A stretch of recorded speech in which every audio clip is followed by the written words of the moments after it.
ভাই ট্রেডিং এর ভিডিও দেখতে দেখতে আমি ট্রেডিং এর সব বুঝি। লাস্ট 6 মাস আপনার ভিডিও অন্য মানুষের ভিডিও দেখা মার্কেট মোমেন্টাম ফ্লাকচুয়েশন সব আমি এখন জানি। মানে আমার কাছে যদি এখন টাকা পয়সা থাকে আমি ছিঁড়া ফেলতে পারবো। আমি 10টা ট্রেড নিলে 9টা ট্রেড আমার প্রফিট হয়।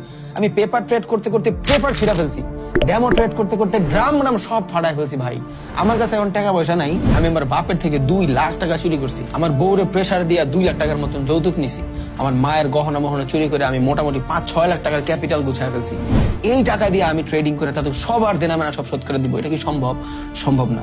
বিকজ চুরির টাকা, দেনার টাকা, জাকাতের টাকা, ধারের টাকা, এইসব টাকা দিয়ে আসলে ট্রেডিং হয় না। ট্রেডিংটা হয় নিজের টাকা দিয়া। মানে কি নিজের টাকা? মানে কি মানে হইলো আপনার কষ্টের ইনকাম করা টাকা দিয়া। ওই টাকাটা যখন কামাইছেন আপনার কেউ জিজ্ঞেস করেন এই টাকাটা কোত্থেকে আসছে। এই টাকাটা যখন আপনি খরচ করবেন আপনার দিকে যাতে কেউ আঙ্গুল না তুলতে পারে যে টাকাটা তুই কই নষ্ট করছস, তাহলে হবে কি আপনার মাথার ভিতরে কোনো ধরনের প্যারা থাকবে না। ধার করা টাকা নিয়ে ট্রেড করতেছেন, একটু লসের দিকে গেলে আপনার প্যারা লাগবে। এই টাকা যদি আমি লস করে ফেলি তাহলে আমি ধারের টাকা কেমনে শোধ করব? বউ তো আমার বের করে দিবে, মা তো আমার বের করে দিবে। জায়গা জমিন বেচার টাকা দিয়ে ভাই ট্রেডিং হয় না। আর ট্রেডিংটা হলো ইনভেস্টিং। ইনভেস্ট কি টাকা থেকে করি? আমি 20,000 টাকা বেতন পাই, 15,000 টাকা আমার ওভারঅল এক্সপেন্স।